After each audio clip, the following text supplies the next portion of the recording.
are the Flim Flam Film Fans, and this is what we just watched. I'm Chris. I'm Ed. I'm Will. And we just watched Spawn. Spoiler warning. We're going to be talking spoilers for the movie Spawn from 1997. If you haven't seen it yet, hit pause, go watch it, come back, we'll wait. But if you are watching Spawn for the first time now, from 1997, I'm sorry. You should have watched it. Sorry you were in your coma for a couple decades. Yeah. Sorry that you're watching it now.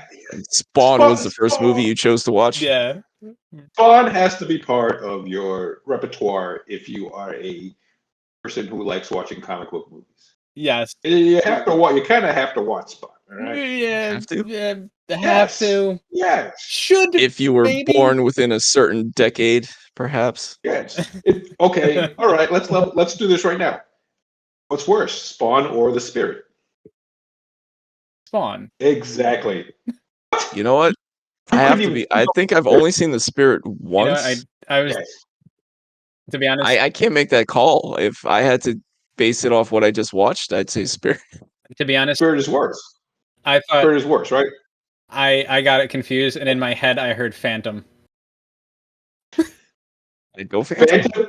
Phantom is another movie that has to be part of your comic. The Phantom should definitely be part of your watch. The Phantom is definitely better than Spawn. Which one has Billy Zane? Exactly. The one with Billy Zane. Makes everything better. But so we just watched this. But which one has Martino Estevez? Right. Who's Martino? I Oh. don't know what his real first name is. I think it's Martin. Martin Sheen. Well, he goes by Martin Sheen, but I think Yes. it's like Martino. Someone Google it. Is it Martino? I don't know. I'm tired. Get to the Googles. Tell us what Martin Sheen's real first name is. Will do. So this movie for me really kind of breaks it down to like three things that are like really what you would talk about. Most of it is, I mean, there's the plot as it relates to the comic books, and then the special effects. Those were really like the big three pillars of this movie that I thought were the most jarring things about it. I mean, there are other jarring. I was way off. It's Ramon Antonio Gerardo Estevez. Martino. Wow. Hey, listen, Carlos Estevez changed his name to to Charlie Sheen. So it took a swing. How many people do you know named Martino? Like stage name, just in general, or just like born Martino? Yeah. Whatever. I don't know. Let's say both, just to increase your chances. Still zero. Great. Still zero. Okay, so Chris, I was actually talking about the movie we watched. You were talking about the three pillars. Related. Yeah, you were talking about the three pillars of Spawn. What are the three pillars of Spawn? The plot of this movie, the plot as it relates to the comics, and the special effects of this movie, because those are kind of the three things. The three pillars were guns, violence, and a character that looks close enough to Spider-Man because that's what the artist knows how to draw. Those are Venom or Venom. Those are the three pillars of the character Spawn. But yeah, so do you guys want to talk about the plot of this movie? We're not going to go like scene by scene or anything. We're just going to talk about the plot. I know. We're not going to talk. So the movie opens with Spawn. Military super soldier gets betrayed by his government. Yes. Is he a super soldier? Soldier. I mean, elite soldier. Yes. But it's elite soldier.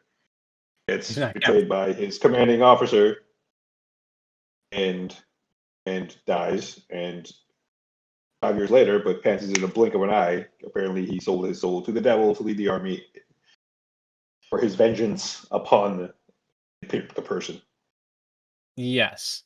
Yeah. And then turns out that there's other demon Spawn that are plotting also against Spawn to get him to kill the guy in the first place, so that he releases a toxic But Is that what yeah, you're saying? Is the clown a spawn, or is yeah. the clown just like a demon? The clown is. Does it matter? Yeah, I don't think it matters. They're on the same team. Yeah, but they're Okay, what a performance by John Leguizamo. yes, no, no doubt. Well, he's gone a long way to Bruno. J- But we won't talk about Don't that part of the movie. we don't talk about Okay. Bruno? Yes.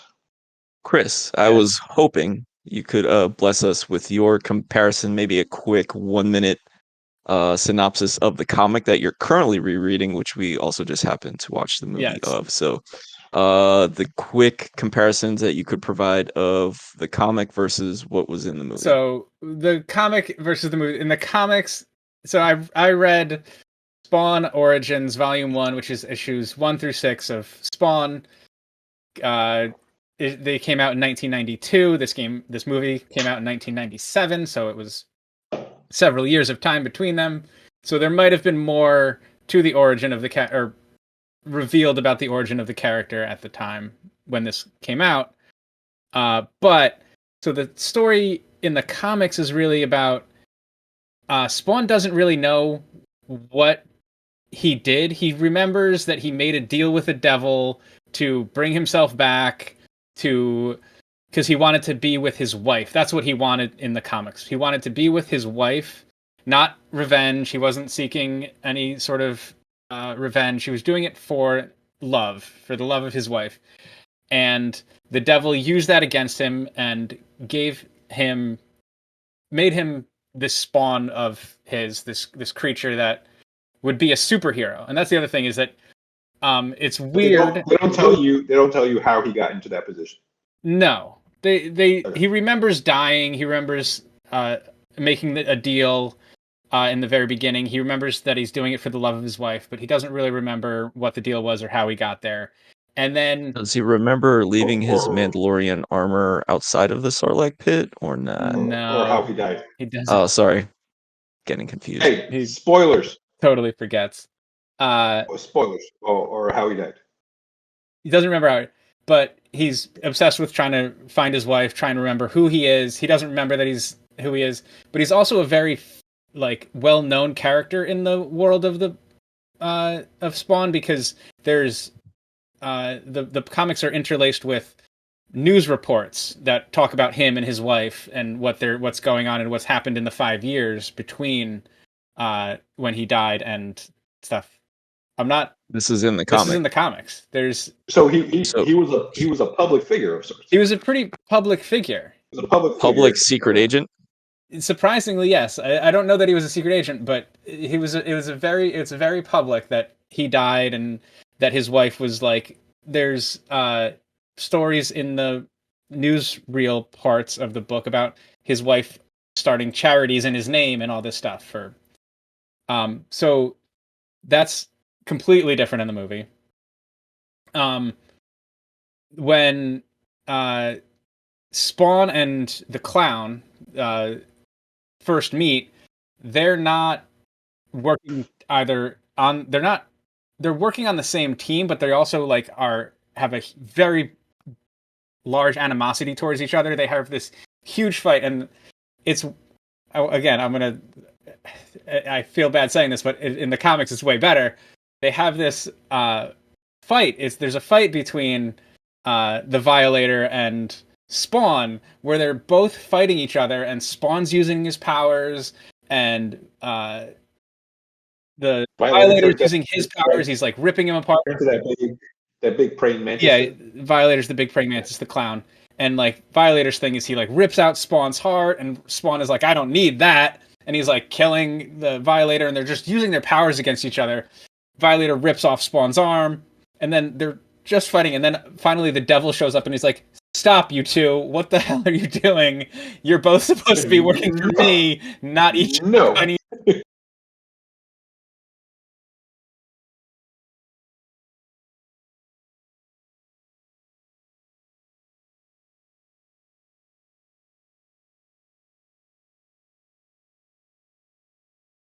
Each other. That's what the comic book is, is compared to the movie.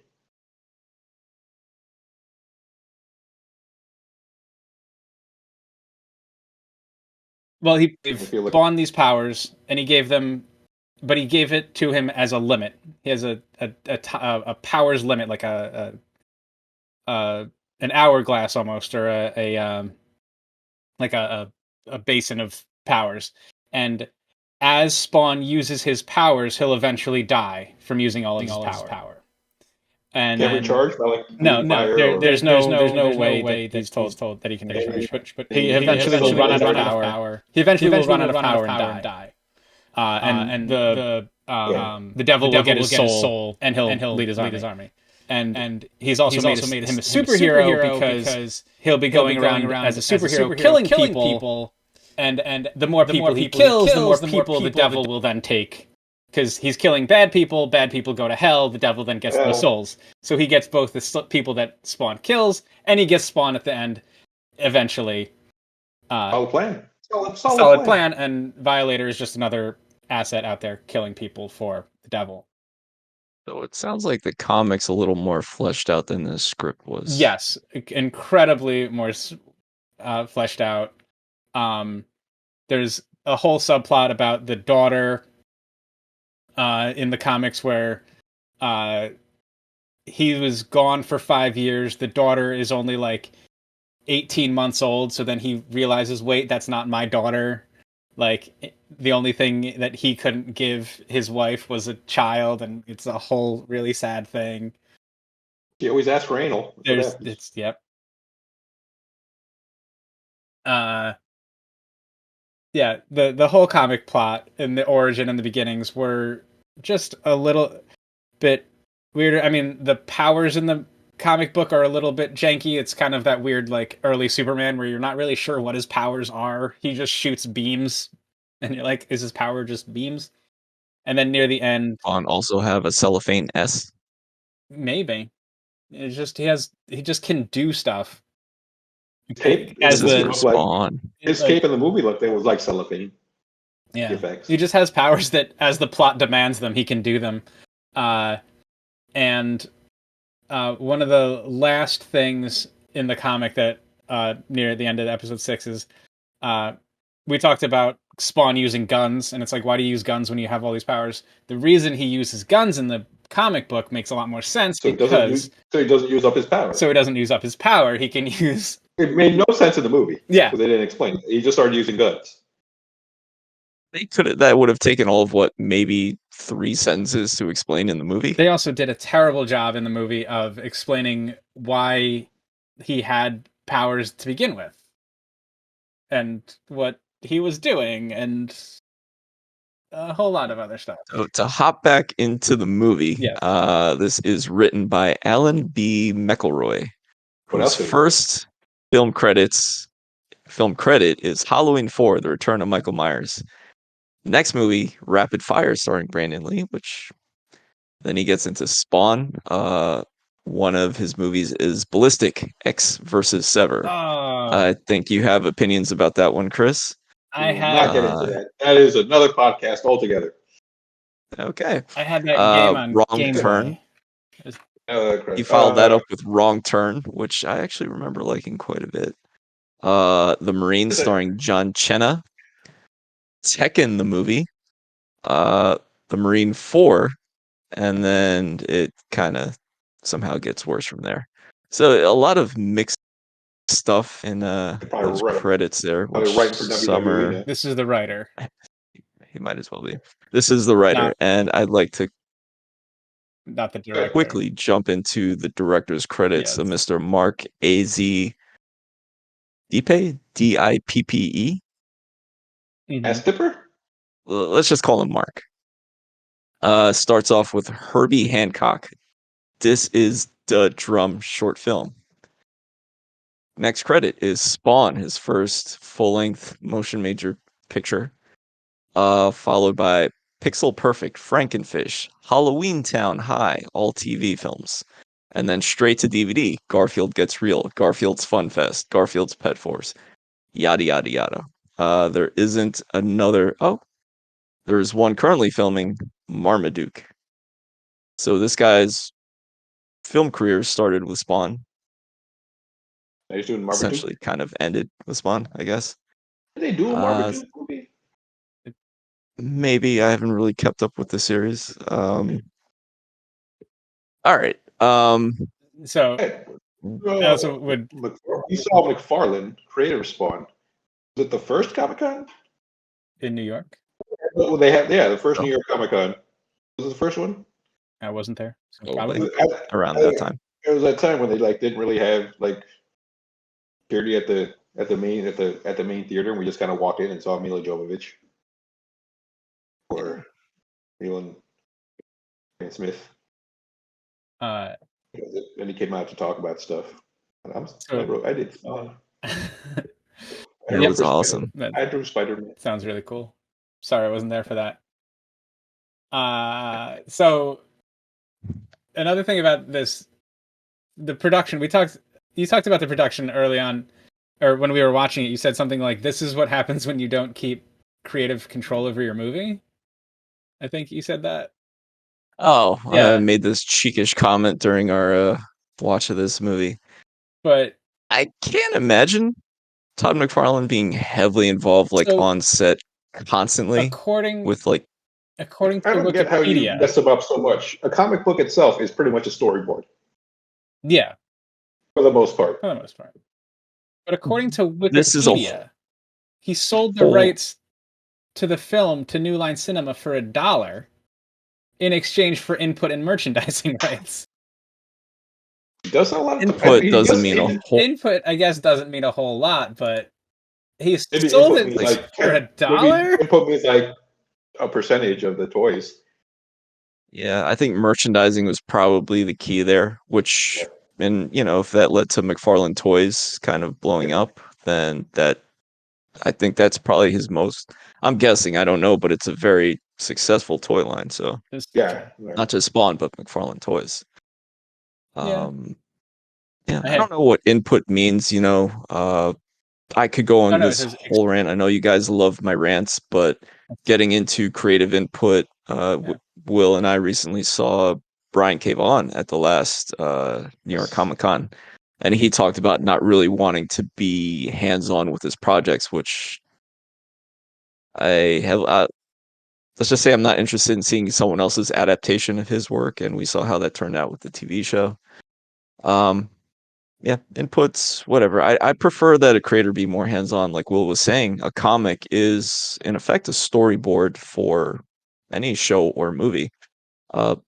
Obviously, to adapt something from the page to the screen, there's a lot involved. There's things that you have to change because direct translations don't work all the time. Well, 100%. So it worked for Sin City, but not Sin City 2. Yeah. I guess, was Sin City a direct page for page? Well, I think I'm sure things had to have changed. I've never actually read Sin City. Well, I mean, yes, things were changed, but it was closer to the original work. I think was it Rodriguez who directed that one? I think he was trying to really keep true to the. And I think co-directed by Frank Miller, who I feel like was just sitting in a chair and gave input because he went on to direct The Spirit. Yes. It's all a circle, man. Yes, he looks like Zack Snyder famously used 300, pretty much the comic as a storyboard, and I still haven't read that. It's not a very big book. That's a cool movie. So anyway, translating something from the page to the screen, things have to be changed. Dialogue doesn't always. It's kind of jarring if you just take it from a book and put it in a film. So those things are understandable. It's when you change the story core pieces of why Spawn needs guns and you don't explain it and it just looks weird. I guess we should jump into let's start on the low end. What didn't work for you in this movie? Other than everything, or let's say the top 3 things or whatever, just the really top sticking points. And I gotta go with. Are we all in agreement with the writing, the directing, story, acting? Oh yeah, the acting wasn't. No. Okay, so I will say there are good actors in this. Yes, I like Michael Jai White. Martin Sheen is a great actor. Michael Jai White should have been a better actor, bigger star than I think he ever got. to be. The way this movie was directed, kind of edited, uh, it felt like a nonstop pace, but not in a good way. Like it was very like ADD driven, like cut like a music video, It had, which it had the look of a 90s music video. yeah, it had, And It didn't give the story time to breathe at points. Like right, there was like no drama or tension in any of the scenes. It's just like, all right, Michael Jai White line, gets let's just move. yeah, it had, But it was White the gets, whole movie was like that. It's just nonstop for like 90 minutes. It just kept going. he gets exploded and boom, you're right to the spawn. Yeah. Like no moments, There's like no dramatic tension, no like you don't feel anything in this movie. It's just like numbness. It had one of those like very 90s or like action movie things where like characters just happen to be where they needed to be for things to happen. Like the scene with the truck and the motorcycle. Jumping through the window in the roof. That's got to be in a movie. Yeah, that's a 90s. That's an action movie thing. That's like an 80s action movie. The Batman through the ceiling window. But yeah, it had that weird. So for me, it was that moment where he was chasing the clown on the truck on the motorcycle, and it's like, what? Why are they both on this same road together right now? Like, how did he find him? How did the clown find Spawn? Why are they fighting? Why is like it just went from like I need to get to somewhere. Now this thing is in my way for no reason. At the beginning of the comic, so you haven't seen that he discovers that he has Spawn tingle. Oh, he can sense the things. Quick question, because you guys know I love to like divert into all these rants, but why is the lack of logic like bothersome for you in this movie, but not so, let's say, maybe recent Marvel works, Hawkeye, for instance? Won't go into the issues I had with that show, but you guys are like, no, it's awesome. It was a big arrow that went through a bridge. Totally fine. Because makes sense. Though that world, it makes sense. Yes, it makes sense. You know what? You know what? They never created the logic like, I mean, in Spawn. Like there wasn't a like this makes sense within this story. The thing was set up. There's like no rules in Spawn whatsoever. But why is it more bothered? Like it still bothers me. Why are you guys more bothered by this in Spawn than you are it's in Marvel, which has a good track history of like setting up rules for their universe and generally follows a solid logic? And then, for my opinion, like it just feels more sloppy these days. This was for me jarringly, like more evidently illogical. Like it made less sense, more so than I was taken out. I was taken out of the moment more from not understanding what was happening on screen than I was enamored by the idea that, oh, that's a cool thing that happened. Maybe it is a little bit more of a, that was a cool thing that happened. I want to see more of that. And I understand where those things came from. And like, I'm not so worried about like I think the fact that for the giant arrow on the bridge, your thoughts are, well, what happens next after the giant arrow hits the bridge, right? That's where your logical conclusion problem is.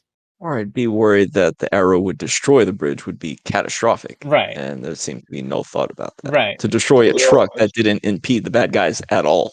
Right. So they were literally on their feet the next second. But in Spawn, like them blowing up a car on an empty road, like there were other cars on the road in Hawkeye, so it felt like it was a populated thing. Like these were, but Spawn and Violator just blew up a truck on an empty road, and that's not gonna affect anything. It's like this is so not. Which I have less problem with that. Like, why not? All right, it's a dumb scene, but it doesn't affect. It's not like they blew up the truck next to a bus full of people, and then that bus blew up. And but if it did, I'd be like, I get it. This is a world full of people and buses that explode. So, can we agree? I think this is a pretty clear example of the writing and directing just not mixing well. Like they're just not. They were both pretty subpar. They were yeah. I don't think they worked together. Like usually you could tell like if the direction of a movie is really what's carrying the movie and the script isn't great or vice versa. I think this is a pretty solid example of both just not working. I'm sorry. Unless you guys think one part did work, I No, don't I know. mean a lot. It just wasn't working together. It was also a very '90s movie. Did also have that very '90s. It was from the 90s. Yeah, but it definitely Yes. has that. Well, it feels like a lot of music directors were getting shots at films, and this was like definitely one of those cases. Oh, this guy, I didn't see any music like video credits at all, but it definitely felt like it looked like a music video. A lot of the transitions, Yeah, the end credits were like literally nauseating, and it looked like a bad CD-ROM music video of sorts. I think the intro just reminded me of Prodigy, like a Prodigy song. There was a lot of fire. Uh, and yeah, so according to Wikipedia, the director Mark A.Z. DePay was a former industrial light and magic artist. That's what him along with Clint Goldman and Steve Spaz Williams were the ones who Yeah, maybe they should have gotten Spaz to direct it. they were former industrial light and magic artists. Did you know the name? I don't know if it was in the opening credits because this didn't have like the normal 90 minutes of opening credits that we see nowadays in movie theaters. But apparently the film was to be produced. I guess it didn't get produced by Pull Down Your Pants Pictures. Oh, That was the name Like of the alliteration. I love alliteration. Pull Down Your Pants Pictures. There was no pulling down of pants in this movie, though. Yeah, that's probably where they lost me. Possibly. Uh, so I did wanted to mention the cast and the acting. I think we kind of got away from that for a second. All solid actors, just again, maybe because of the script or the directing slash editing, like just no chemistry here. For me at least. But the standouts I would think would have to be John Leguizamo.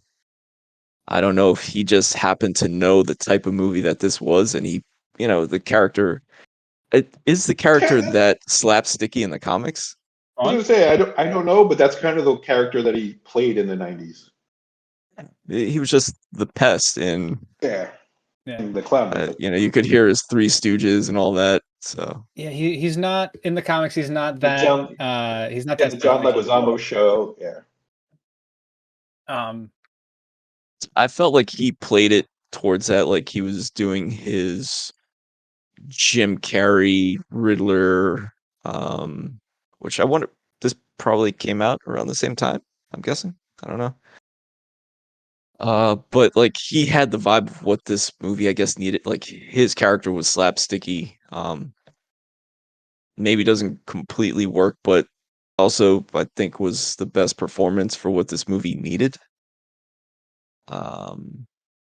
And I want to give a shout out to Melinda Clark, who played the agent for Martin Sheen, the lady agent. I forget the lady character's bodyguard or whatever. Yeah. I think it's Jessica Priest. Jessica Priest, who literally looked like she jumped off the pages of like a McFarlane or Liefeld comic book, like just clad in leather and massive guns, and that worked for me. I'll just leave it at that. Or any chick from an independent comic, not Marvel or DC, from the 90s.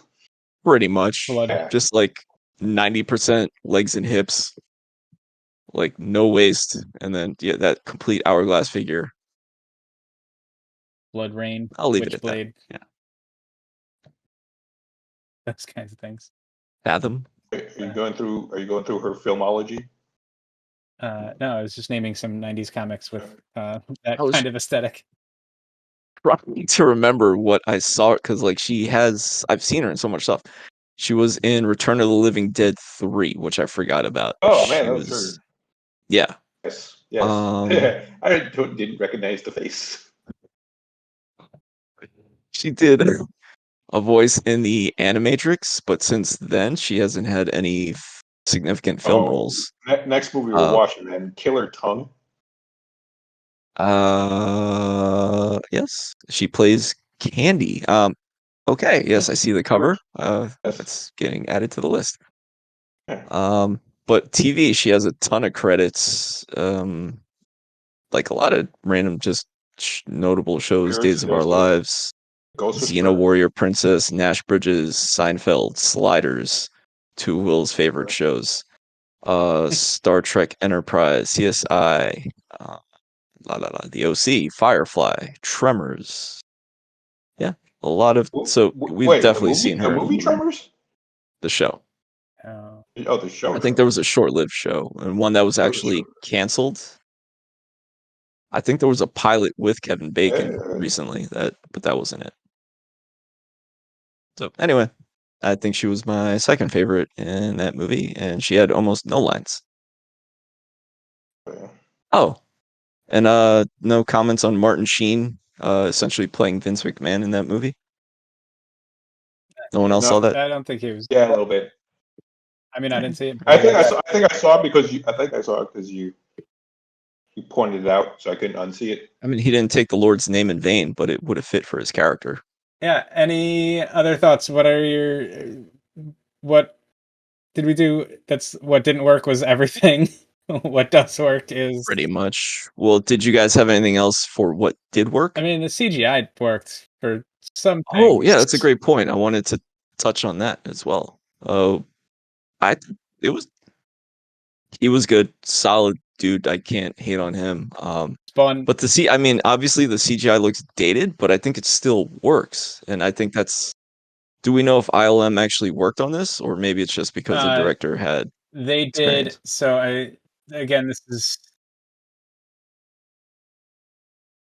this is according to Wikipedia.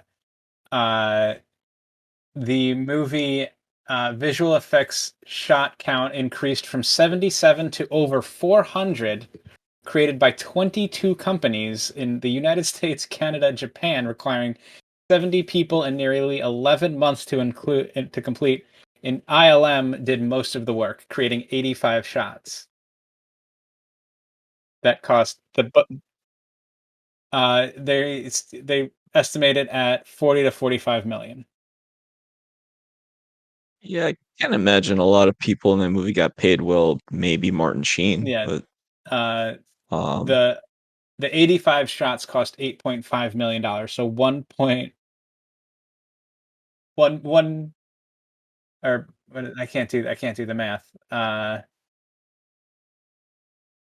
85 million divided by 85 is that 1 and a tenth. I can't do that. Let's get Neil in here. Yeah. Is that multiple tens of dollars per shot? It costs more than $1 per shot. More than $1. At least $1. At least.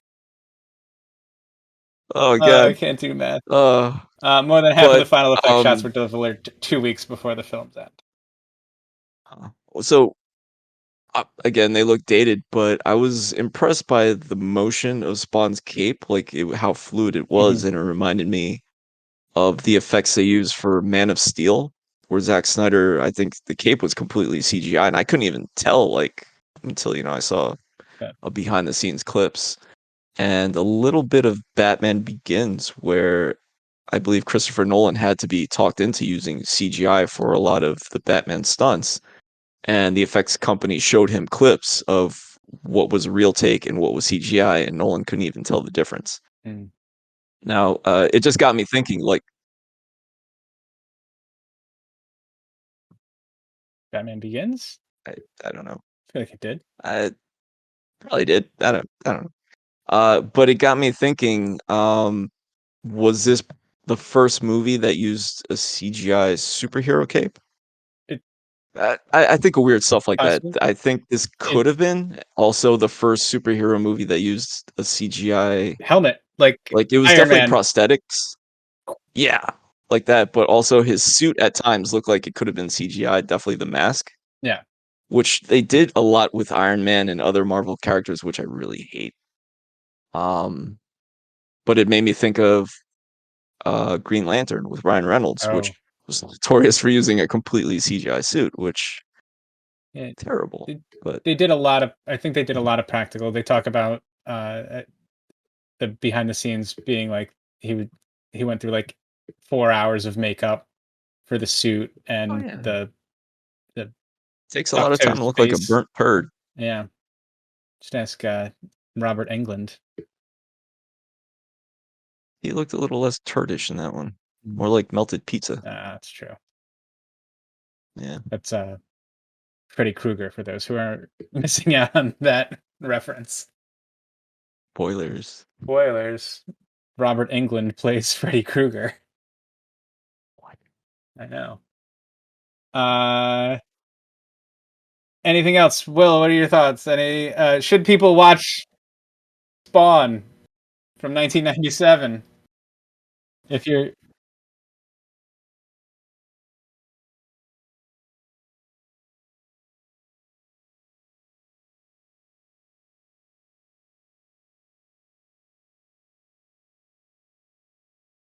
I don't know. I agree it's a bad movie. I don't know if it's a fun bad movie to watch. Yeah, but I don't know. I don't know that I can recommend it. I, like, I definitely don't want to rewatch it.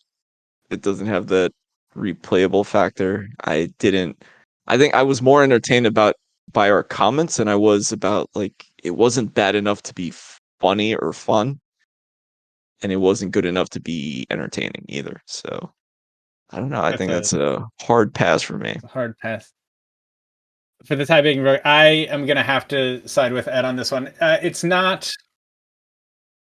We're both disqualified. We're in cahoots. That's Where why Ed, we talked about this beforehand. Hey, Spawn stinks, right? yeah, Yeah. Will's gonna kick us off the podcast. We're not gonna be allowed back next week. Uh, yes, this was. Oh yeah. Let us remind the audience. This was Will's pick for us to watch. So Will Oh yeah. decided that we should watch this movie. So his vote is a little biased then. Perhaps. But yeah, I don't think that this was in a.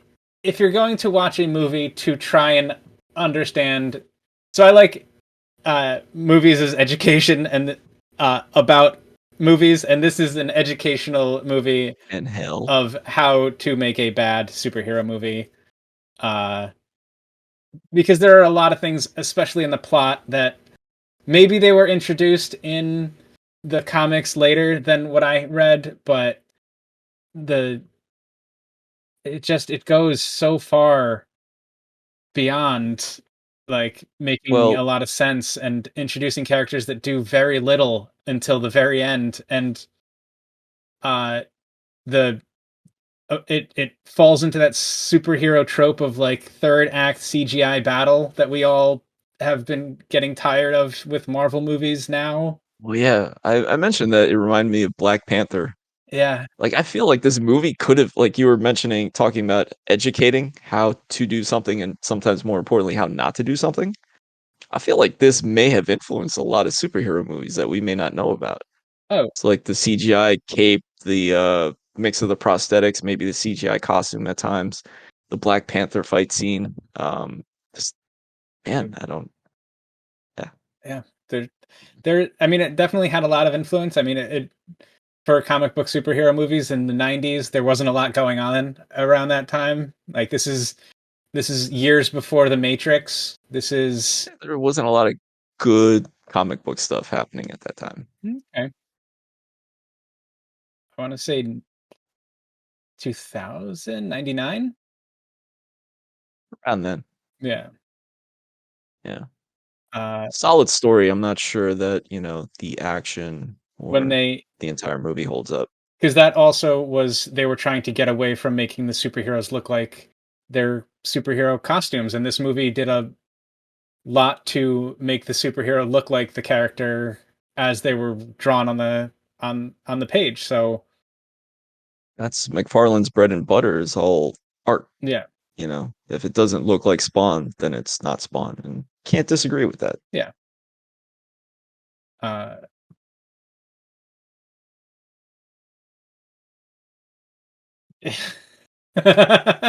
Yeah, that's true. If you want to see a Spawn, watch Spawn the movie. you want to see For that reason alone. I guess I'm looking forward to Todd McFarlane's eventual reboot of this, where you don't even see Spawn all that much. So, well, eh,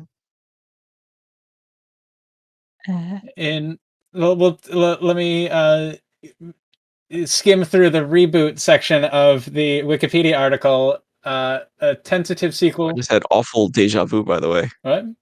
It's like right there. That whole sequence just gave me awful deja vu. Please continue.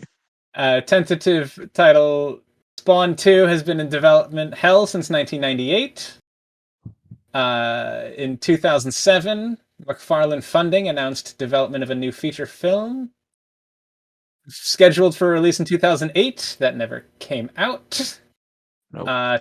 Didn't he mention Jamie Foxx being interested in this during Comic-Con?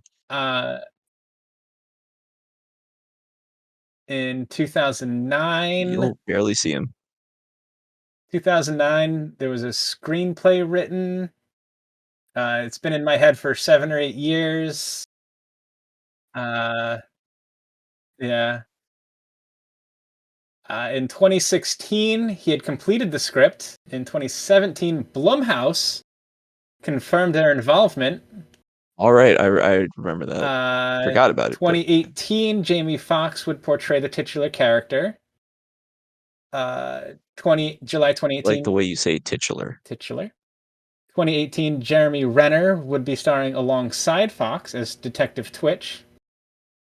That's a character from the comics. That's the subplot about there's some detectives that are chasing down Spawn. Aren't there two detectives? Yeah, Twitch and another guy. I forget his name. 2019, additional writer to polish the script. 2020, go into production sometime in 2020. I don't know if that made it through COVID. Jason Blumston, May 2020, most recently. Oh no, August 2021. Broken City screenwriter Brian Tucker had been hired to rewrite McFarlane's screenplay. So there's hope out there for more Spawn on screen. Hey, as long as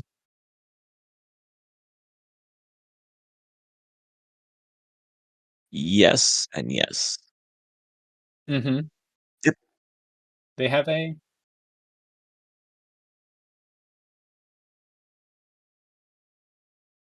They do make things a little bit more horror elements. Horror. Horror.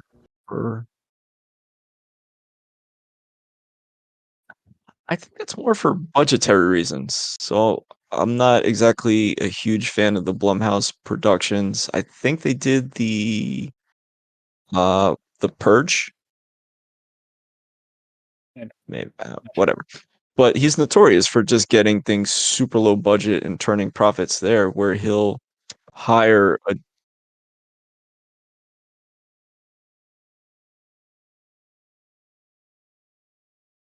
They did do the Purge. Well, I was gonna say he gets like directors and actors that are kind of like not at their peak, and he'll cut them percentage deals to say, well, we'll pay you scale, but if this does well, you'll earn points on it. So he keeps the budget super low.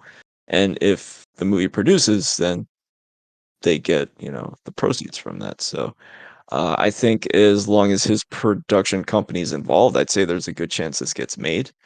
Whether it's good or not, I mean, like The Invisible Man, I think that was pretty popular.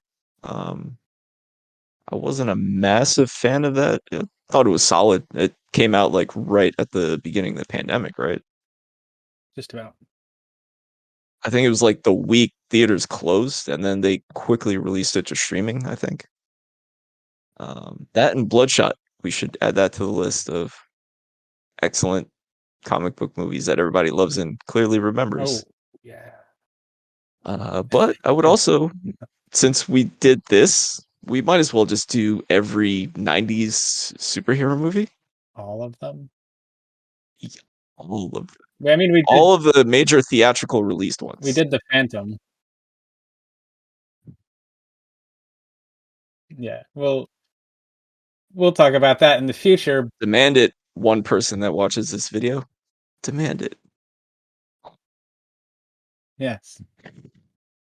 So we done? Is that we want to go talk about that after the show right now? Sure, because we're the Flim Flam Film Fans, and we just watched Spawn. Thank you so much for joining us. Don't forget to like and subscribe. Hit the bell for notifications on all the things Flim Flam Film Fans just watched. Thank you. Good night.